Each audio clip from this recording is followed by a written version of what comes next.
kasus yang di Prambon atau Tanjung Anom itu Pak ya. Betul. Ada satu orang yang sampai dikabarkan meninggal dunia dan videonya pun juga sudah kemana-mana dan berskala nasional juga. Semuanya kok nyalahin ke PLN semuanya kan kayaknya gitu Pak ya. Sudah merasa wah hebat Mbak. Katanya aku biasa Mas kerja kayak gini kan. Bahkan ada yang katanya udah pernah megang kabelnya langsung kayak gitu.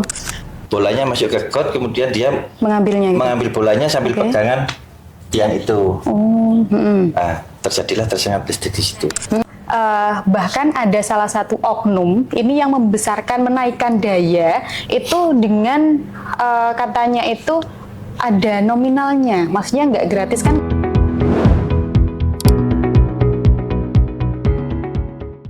Assalamualaikum warahmatullahi wabarakatuh. Nah, untuk hari ini ya, hari Selasa, kalender ke-9 dari bulan Desember 2025.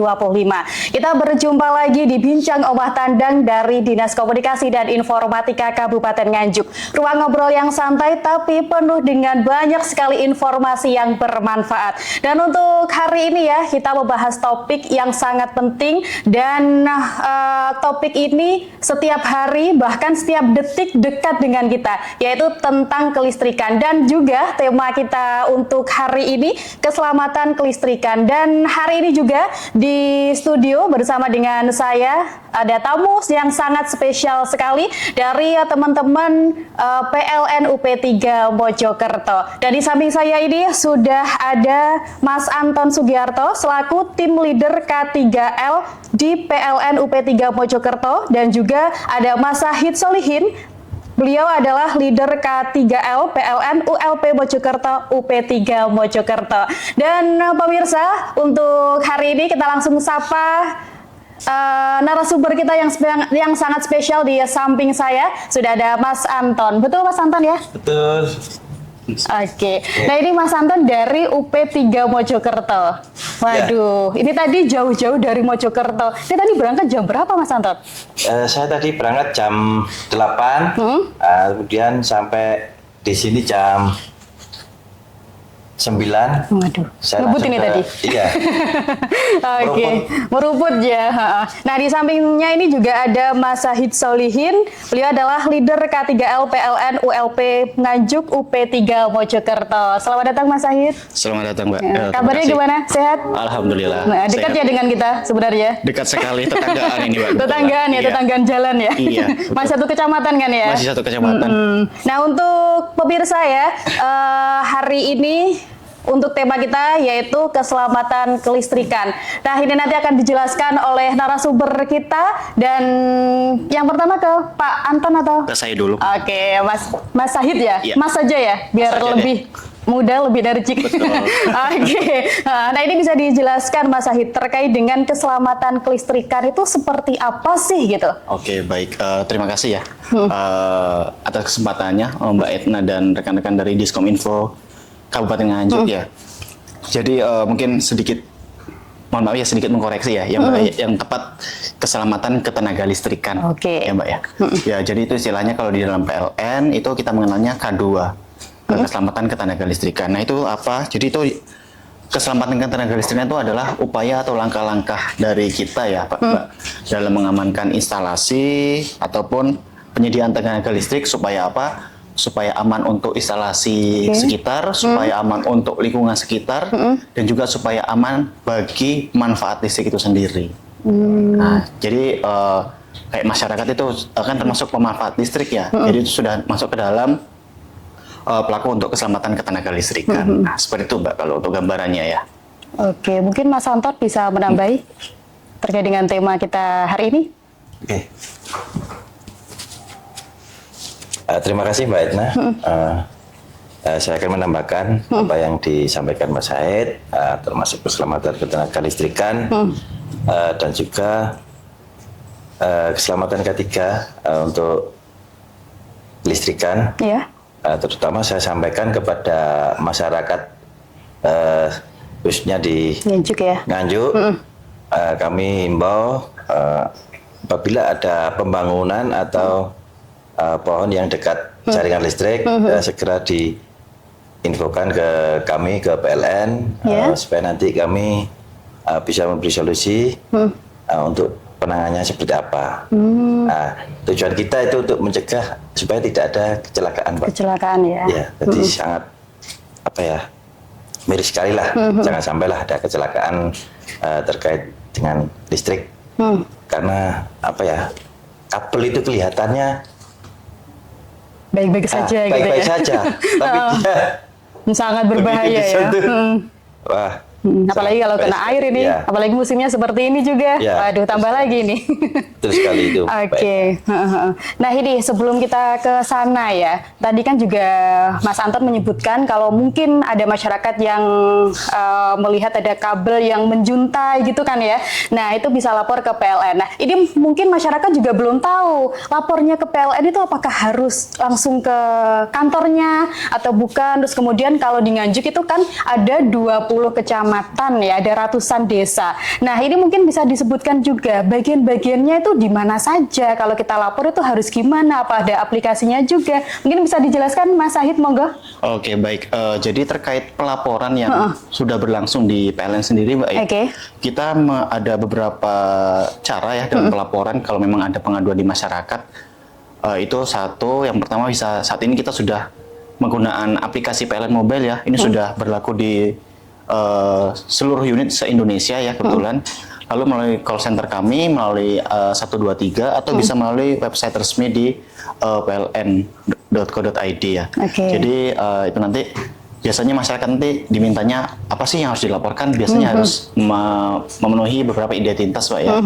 Mungkin terkait ID pelanggan yang dimiliki atau nomor KWH meter, mungkin kalau masyarakat masih nggak paham ID pelanggan itu yang mana sih, biasanya kayak gitu. Cara mudahnya ya mungkin di KWH meter itu ada beberapa nomor yang seperti barcode itu ya. Nah itu aja nanti yang dipakai acuan untuk melaporkan ke PLN. Nah kalau memang emergency atau sifatnya emergency atau urgent ya Mbak ya, bisa langsung datang ke kantor PLN terdekat. Nanti akan sifat emergency itu kan kita jadi prioritas utama ya dalam penanganan seperti itu. Jadi memang ada beberapa kanal dalam pelaporan gitu. Dan untuk saat ini di PLN sendiri kita sudah berlaku juga ya, kita membuat grup-grup WhatsApp grup ya Mbak ya, dan kita beri nama itu setiap grup WhatsApp itu sahabat PLN. Jadi di situ memang kita isinya ada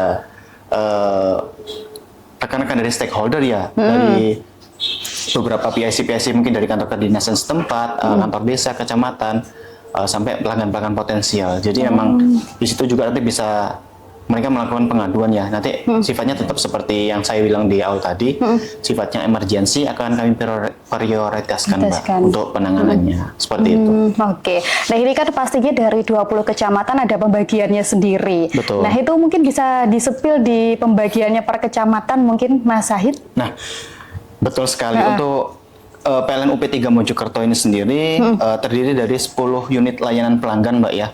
Nah untuk khusus di Kabupaten Nganjuk itu ada 3 kantor unit layanan PLN ya. Yang pertama di Nganjuk sendiri yang berlokasi di Payaman, yaitu ULP Nganjuk. Lalu ada di Warujayeng, nah itu ULP Warujayeng. Lalu ada ULP Kertosono. Nah untuk di Jombang ada ULP Jombang, ULP Ploso, ULP Ngoro dan Mojo Agung. Lalu di wilayah Mojokerto sendiri ada 3, ULP Mojokertonya sendiri, lalu ULP Mojosari dan Pacet. Jadi ada 10 kantor unit layanan pelanggan. Nah kadang kalau yang di wilayah Nganjuk nih Mbak ya, kebetulan saya ya sering menerima pengaduan ya dari masyarakat ya melalui sosial media itu. Kadang yang wilayah Kertosono, Warujayeng itu ngelapornya ke yang Nganjuk gitu. Nah, karena mungkin ya tetap nggak ada salahnya sih melapor ke Nganjuk ya, tapi tetap akan kita arahkan ke kantor terdekat saja supaya lebih cepat dalam penanganannya seperti itu. Gitu. Hanya saja mungkin ada wilayah dari Kabupaten Nganjuk yang dia ikutnya malah di Jombang, Mbak. Oh ada? Iya, mana Kecamatan itu? Jatikalen itu kan ikutnya di Kabupaten Nganjuk ya, secara geografisnya. Tapi untuk kelistrikannya, dia ikutnya ke wilayah kinerjanya PLN Ploso Jombang. Ploso Jombang. Iya, seperti itu. Gitu. Kalau Kediri itu masih ikut UP3 Mojokerto atau tidak itu? Untuk Kediri sendiri itu sudah mulai setelah Pace ya Mbak ya. Setelah Pace ke sana itu dia udah ikutnya UP3 Kediri Mbak kebetulan. Tapi mungkin masih ada beberapa rumah yang masuk ke wilayah desa terdekat dengan Kecamatan Pace itu. Mungkin ya kalau bahasa teknisnya mungkin jalur kabelnya masih ikut yang di trafonya di Nganjuk. Mungkin ada beberapa rumah seperti itu. Jadi kalau secara keseluruhan masuknya udah UP3 Kediri. Sudah area tersendiri lagi, Mbak. Area tersendiri ya. ya. Lagi, Berarti kalau UP3 Mojokerto itu meliputi Nganjuk, Jombang, dan Mojokerto sendiri, betul. Berarti 3 kabupaten tersebut ya. Iya. Kalau misal ini, kalau Sawahan itu berarti ikutnya mana itu, Pak? Sawahan ikutnya Nganjuk sendiri, Mbak. Nganjuk sendiri, Kecamatan ya? Sawahan. Iya. Oke. Nah, untuk selanjutnya ini Pak Sahid dan juga Pak Anton, terkait dengan kelistrikan ya, kan kita setiap hari bahkan setiap detik untuk saat ini sendiri kan kita juga pakai listrik ya. Iya, betul.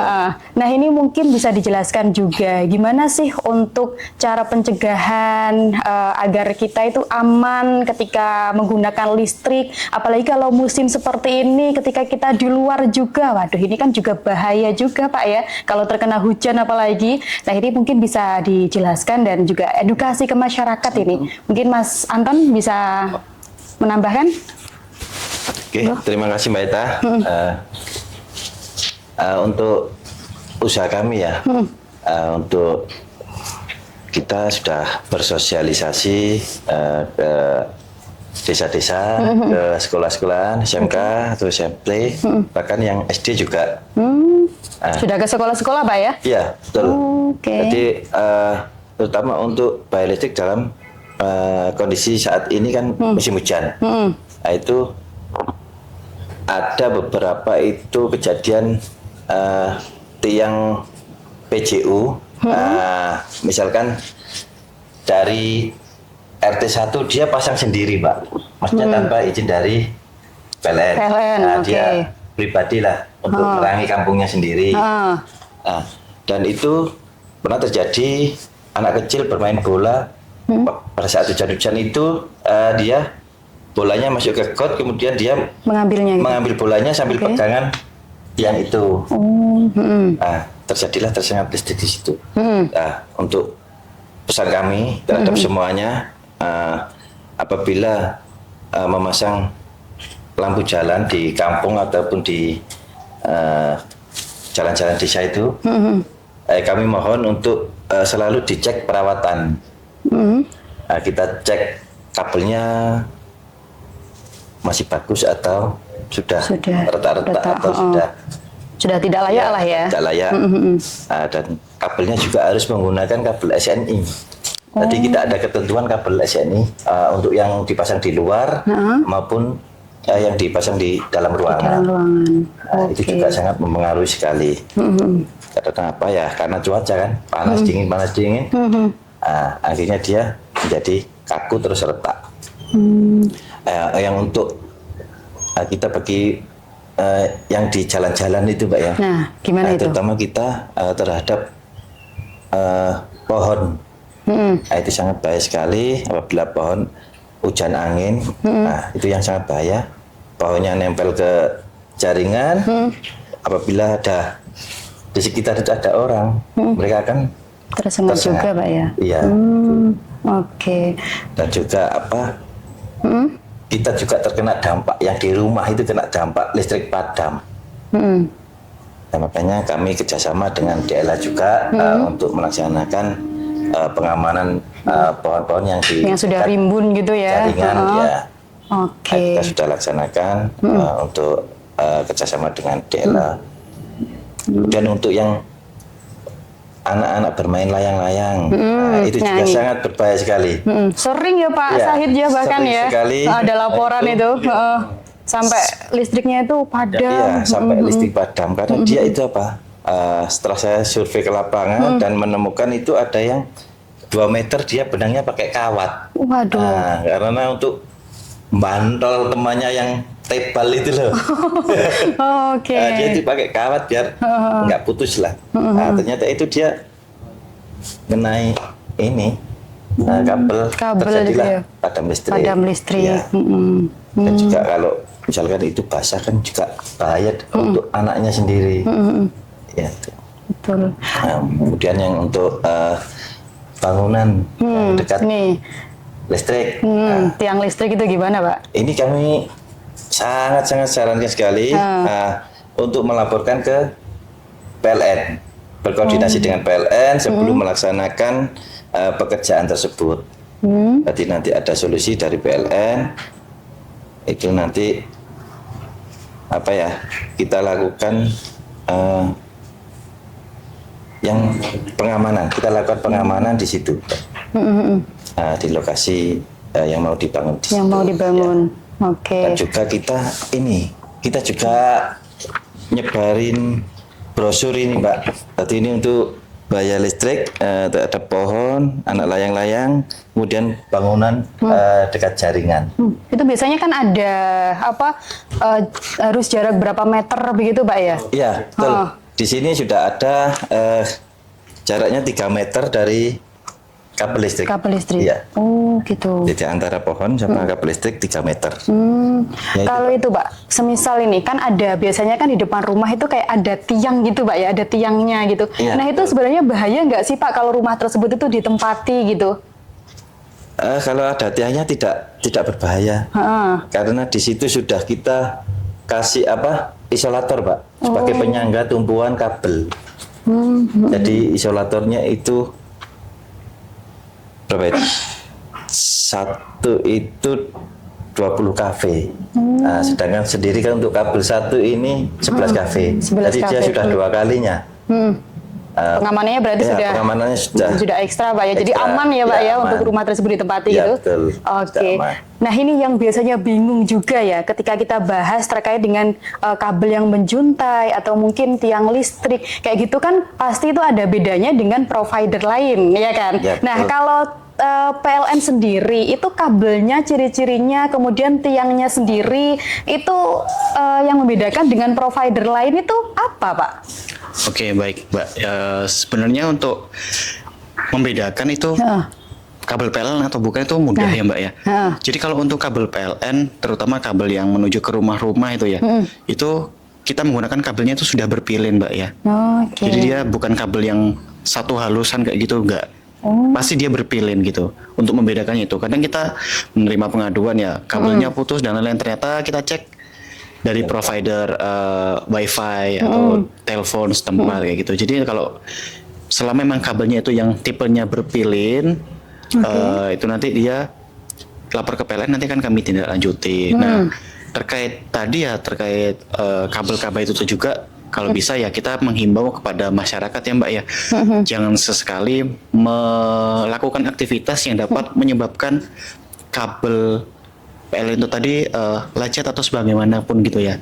Karena tadi imbasnya ke depannya kita nggak pernah tahu kalau ternyata ada aktivitas tadi yang menyebabkan kabel tadi lecet.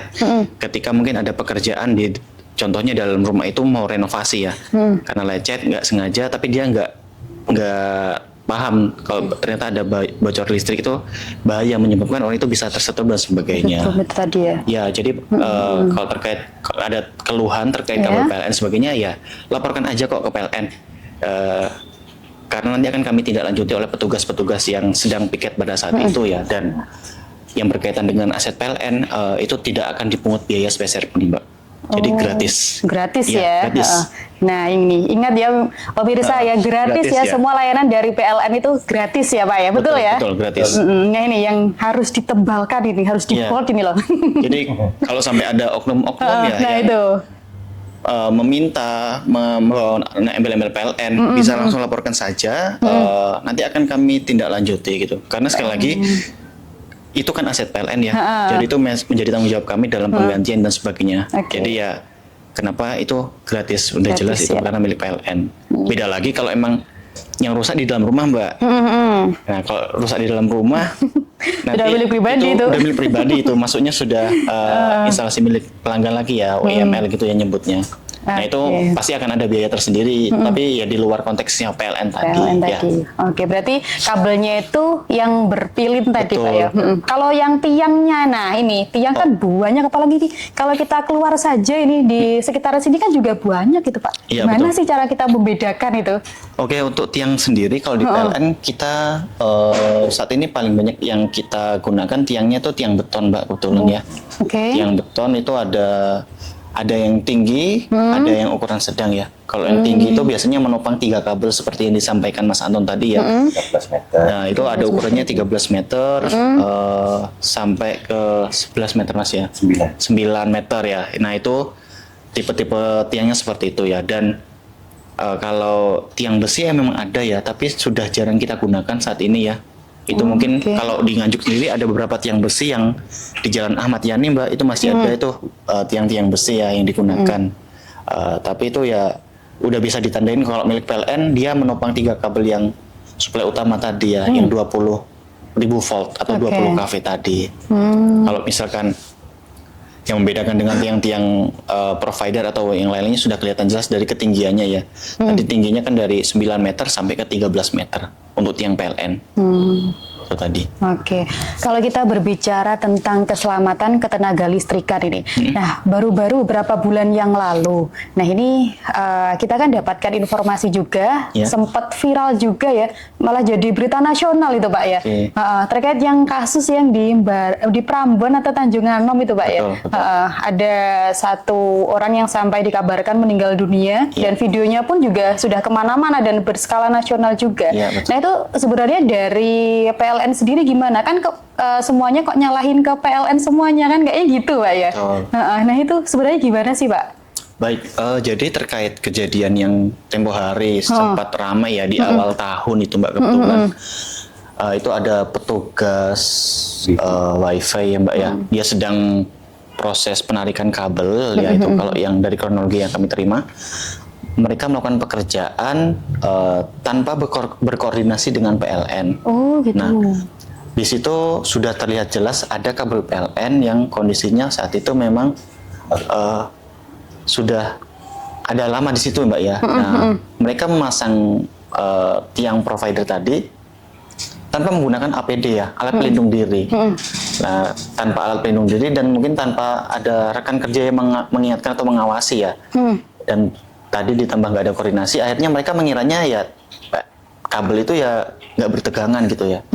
Terus mereka memegang kabel itu dengan tangan terbuka ya kan. Akhirnya korban tadi terinduksi dan akhirnya sampai meninggal ya. Itu kan saya lihat juga videonya kan evakuasinya ya dramatis ya Mbak ya. Sampai melibatkan beberapa elemen ya untuk pengamanan di lokasi itu. Karena posisinya pun kan juga di atas itu. Benar gitu. Jadi terkait hal tersebut memang ya tadi sudah sempat disinggung oleh Mas Anton Mbak ya. Jadi kalau memang masyarakat memiliki aktivitas yang berdekatan dengan jaringan listrik ya, kami harapkan agar melapor Mbak ya, berkoordinasi ke kantor PLN terdekat. Pasti kami akan melakukan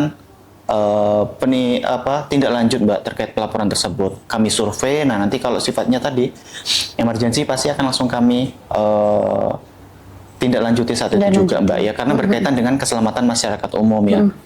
Sekali lagi prioritas kami juga berkaitan dengan keselamatan ketenaga listrikan adalah supaya listrik tadi aman bagi masyarakat, aman bagi lingkungan juga gitu ya.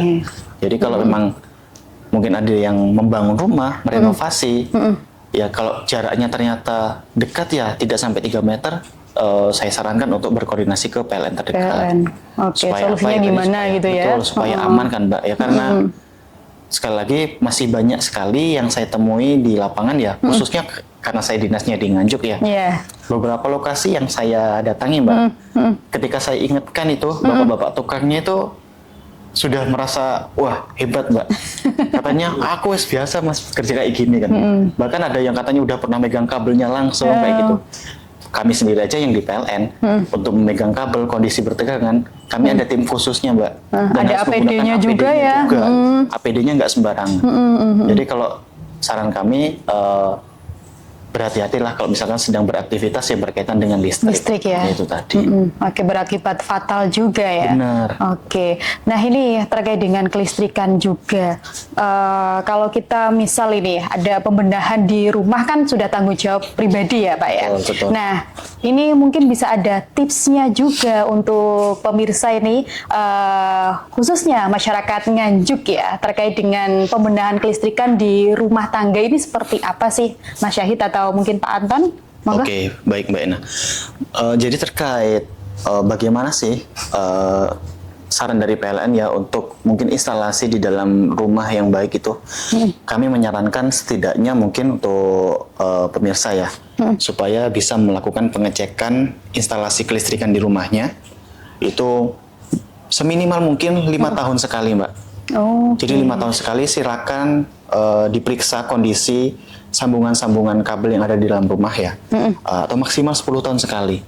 Karena kan kita nggak pernah tahu nih di kondisi kabel yang mungkin di atap rumah itu tadi, kalau ya kadang ada hewan tikus dan sebagainya, itu kan dia gigitin kabel, Mbak ya. Akhirnya isolasi kabel tadi kan terbuka gitu ya, terbuka, dan kita tidak tahu ternyata lama-kelamaan dia menyebabkan panas kan ya. Panas akhirnya bisa menyebabkan kabel tadi meleleh dan bisa timbul ke arah kebakaran. Nah, sering itu terjadi di Kabupaten Nganjuk. Itu rata-rata kebakaran rumah adalah penyebab utamanya karena korsleting listrik. Betul. Selalu itu kita dapatkan informasi, bahkan itu satu hari ada 2-3 rumah itu juga pernah itu, Pak. Terus yang paling sering dilakukan, mungkin nggak tahu ini Mbak Etna ngelakuin ini atau enggak ya? Apa ini? Colokan ditumpuk-tumpuk, Mbak. Colokan ditumpuk-tumpuk. Jadi ada satu colokan listrik, nanti udah ditambahin lagi colokan lagi, numpuk, akhirnya nyolok charger dan sebagainya, jadi bertumpuk. Nah kayak itu kita kami di tidak laptop menyarankan gitu, Pak hal ya? tersebut. Iya betul. Jadi kalau memang misalkan kita menggunakan stop kontak, misalkan tersedianya hanya untuk 5 saja ya. Ya kalau bisa 5 aja maksimalnya gitu. Karena tadi karena alat-alat tadi didesain sedemikian rupa kan sudah ada terkait kuat hantar arusnya, Mbak ya. Jadi kalau melebihi itu takutnya tadi lama-kelamaan meleleh. Pasti kalau kita lihat biasanya di stop kontak dan sebagainya timbul kehitaman kan, Mbak, sebelum dia meleleh dan sebagainya. Timbul kehitaman, meleleh, akhirnya tadi menyebabkan ke kebakaran juga. Nah itu tidak diperkenankan. Pun mengotak-atik. Nah, mengotak-atik ini, Mbak, yang berbahaya. Mengotak-atik di KWH meter. Karena di luar sana masih ada oknum-oknum yang tadi melakukan tadi otak-atik KWH meter kami. Akhirnya tadi berbahayanya, dampaknya bisa menyebabkan bahaya tersetrum sampai ke kebakaran. Oh gitu. Itu tadi. Nah kayak itu, Pak. Kan kalau kita listriknya itu kan meterannya ada 450, 900, 1300 dan seterusnya kan ya. Nah kalau 450 sendiri kan biasanya itu ketika kita memasak nasi, kemudian mesin cuci, kulkas itu kan jelas nggak kuat ya. Kalau kita pikir. Tapi itu biasanya di rumah itu juga ada yang apa ya, istilahnya kayak dayanya itu diturunkan atau apa itu, Pak ya. Nah itu sebenarnya dari PLN itu diperbolehkan atau tidak, dan bahaya nggak sih, Pak, untuk kita yang berada di rumah gitu? Mas Anton menjawab. Mungkin dayanya dinaikkan, maksudnya? Kan 450, nah dinaikkan. Nah itu gimana sih, Pak? Tanpa sepengetahuan PLN ini? Iya, itu sangat berbahaya sekali karena di pembatas itu kan udah ada ketentuannya, Pak. Ya. Jadi ya itu tadi, bila ada konsleting, harusnya dia itu padam, tapi itu nggak bisa padam. Nah, nanti itu sangat baik sekali, apalagi diambil pembatasnya. Ya, itu sangat berbahaya sekali. Jadi listriknya nggak bisa padam. Jadi dia terus konslet terus sampai menimbulkan api. Api itu tadi. Gitu. Dan saya sarankan jangan sampai membesarkan daya tanpa izin dari PLN. Ya. Oke. Gitu, Mbak. Oke, kalau kita berbicara juga nih tentang keselamatan ketenaga listrikan sendiri. Kalau KWH meter itu loh, Pak, biasanya kan juga ada nih. Bahkan di beberapa media sosial saya juga pernah berbincang dengan salah satu manajer ULP di Nganjuk ya.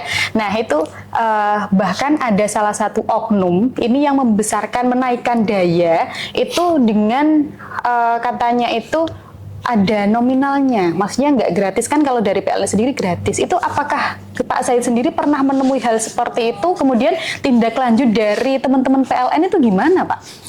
Baik, jadi itu masih terjadi ya, Mbak ya.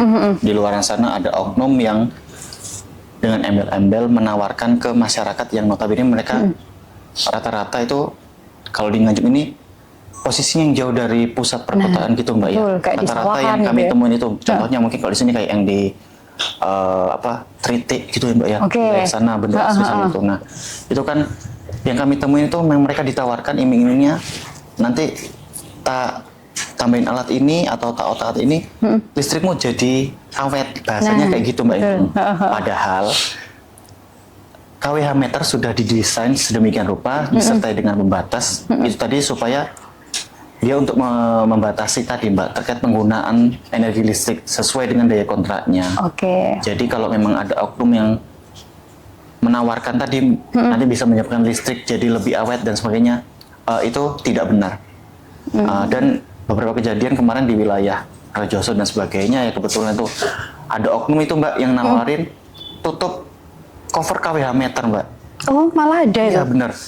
Bahkan oknum itu seniat itu sampai dia membuat baju yang ada logo PLN dan sebagainya itu menawarkan untuk tutup KWH meter. Padahal di PLN sendiri nggak pernah ada program seperti itu gitu.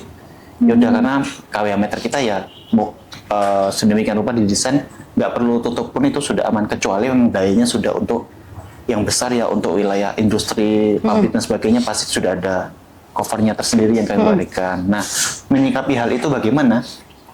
Jadi ketika dari PLN sendiri kami berkoordinasi dan bekerja sama ya Mbak ya dengan kepolisian Mbak, dengan kepolisian untuk penertiban terkait tindakan-tindakan yang menyalahi prosedural di PLN tadi.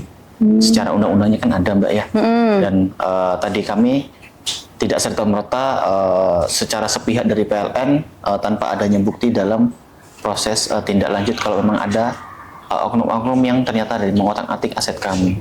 Jadi kami tetap didampingi oleh kepolisian dalam hal ini. Kalau di sini berarti di bawahnya Polres setempat. Seperti itu sih Mbak, kalau untuk tindak lanjut kami. Oke, tapi kalau misal ini Pak, dari kedua belah pihak, maksudnya dari si yang pemasang oknum tersebut dan juga si pemiliknya, itu juga menyetujui, itu apakah juga bisa kena pasal gitu atau tindak lanjutnya sendiri dari PLN gimana Pak?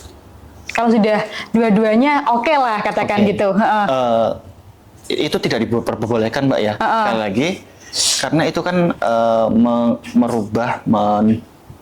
merubah atau ini Mbak ya dia mengotak-atik entah itu KWH meter entah itu MCB itu kan sekali lagi itu asetnya PLN ya sudah jelas kita tidak memperbolehkan itu karena memang ada undang-undang yang mengaturnya Mbak ya tapi saya tidak begitu paham ya undang-undang tersebut karena mungkin bukan spesifikasi saya di hal tersebut.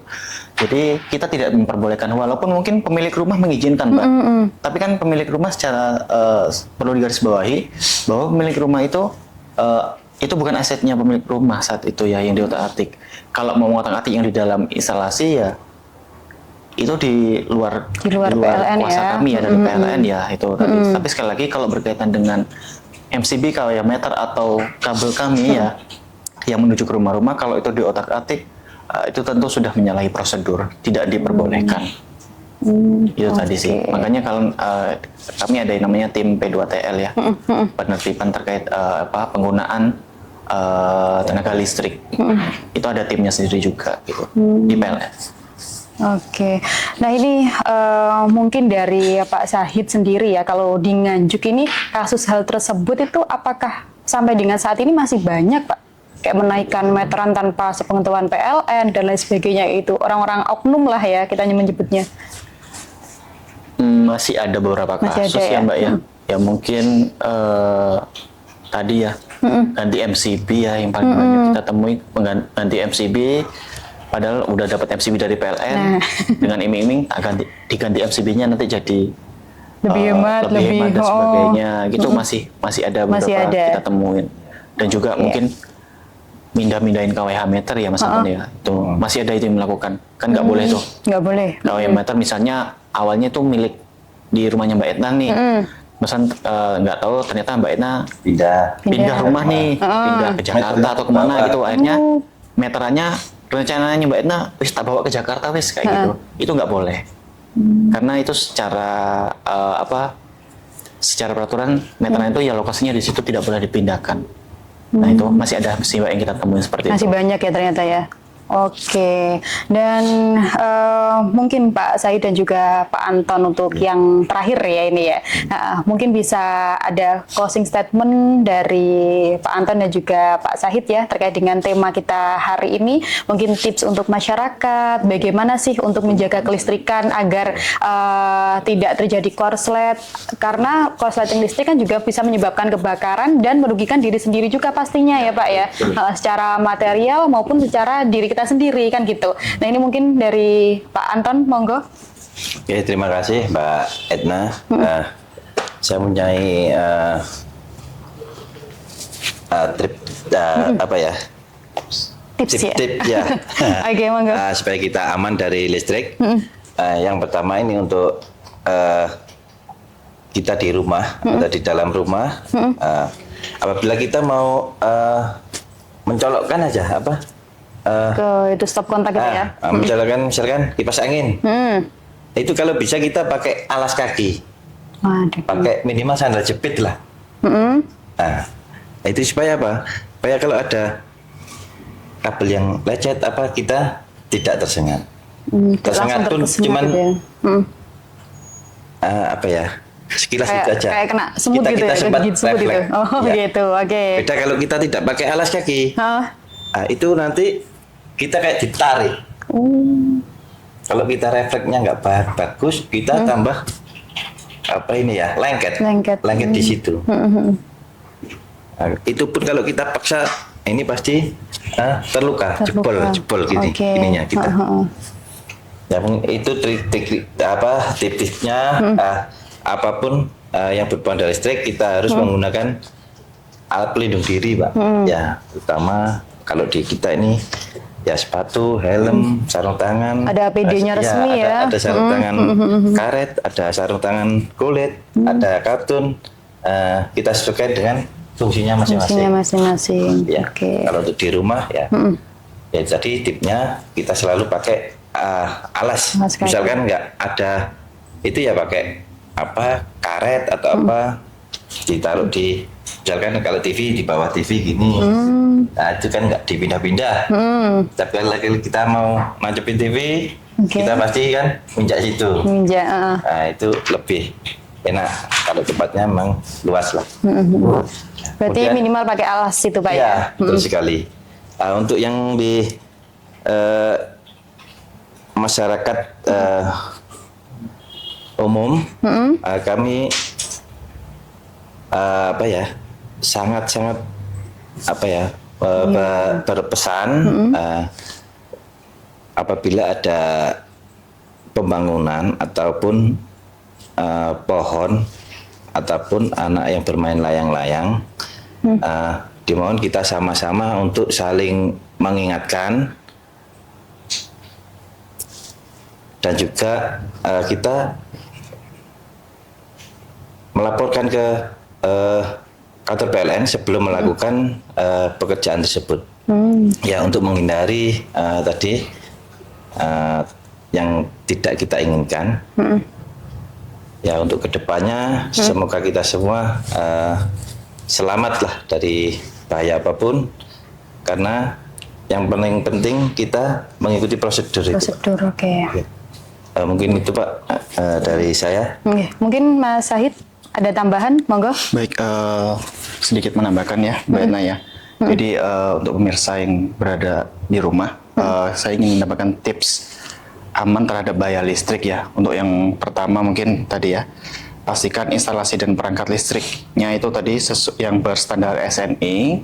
Lalu yang kedua itu hindari menggunakan stop kontak bertumpuk seperti yang saya jelaskan tadi. Selanjutnya adalah menghindari instalasi atau perangkat listrik dari barang-barang yang mudah terbakar, Mbak, dan juga dari jangkauan anak-anak ya. Itu kita hindarkan. Terus hindari juga pemakaian listrik secara ilegal. Ya, itu tidak diperbolehkan. Lakukan pengecekan dan pengontrolan instalasi di rumah kita ya, minimal 5 tahun sekali. Lalu tadi sudah disinggung Mas Anton, gunakan alas kaki saat menggunakan peralatan listrik, dan juga jangan dalam kondisi tangan yang basah. Ya. Dan segera matikan aliran listrik jika terjadi korsleting atau bahaya yang dihubungkan listrik. Cukup matikan MCB di depan, Mbak ya. Kalau untuk mematikan sumber listrik yang paling mudah adalah mematikan MCB yang ada di depan rumah itu. Di depan rumah itu ya. Langsung dimatikan aja, itu pasti aliran listriknya yang di rumah itu langsung terputus. Lalu segera laporkan kepada PLN kalau memang bahaya yang ditimbulkan listrik tadi semakin meluas atau melebar. Oke. Itu tadi Mbak untuk tipsnya dari saya. Dan sekali lagi untuk masyarakat umum, hati-hati terhadap aktivitas yang berkaitan dengan kelistrikan kita. Sekali lagi ingat jaga jarak aman minimal 3 meter dan silakan berkoordinasi ke PLN terdekat jika memang ada aktivitas yang berkaitan dengan listrik. Itu tadi Mbak Etna. Oke, sebelumnya terima kasih ya Pak Anton dan juga Pak Zahid atas kedatangannya, spesial sekali dan luar biasa sekali nih, jauh-jauh datang dari Mojokerto, spesial ke Omah Tandang ya. Terima kasih ya Pak ya, nanti kalau pulang hati-hati di jalan. Siap, sama-sama Mbak. Oke, nah itu tadi pemirsa ya, berbincangan spesial kita pada hari ini dengan Pak Anton Sugiharto. Beliau adalah tim leader K3L di PLN UP3 Mojokerto dan juga Pak Zahid Solihin. Beliau adalah leader K3L PLN ULP Nganjuk UP3 Mojokerto. Dan semoga masyarakat juga semakin sadar pentingnya keselamatan kelistrikan dan bisa menerapkan tips-tips yang sudah disampaikan berdua tadi. Dan untuk pemirsa jangan lupa ya, selalu gunakan listrik secara aman, bijak dan juga sesuai standar pastinya. Dan sampai di sini ya podcast kita pada hari ini. Sampai jumpa di episode berikutnya dengan pastinya tema yang lebih menarik. Saya Etna Laila pamit undur diri dan wassalamualaikum warahmatullahi wabarakatuh.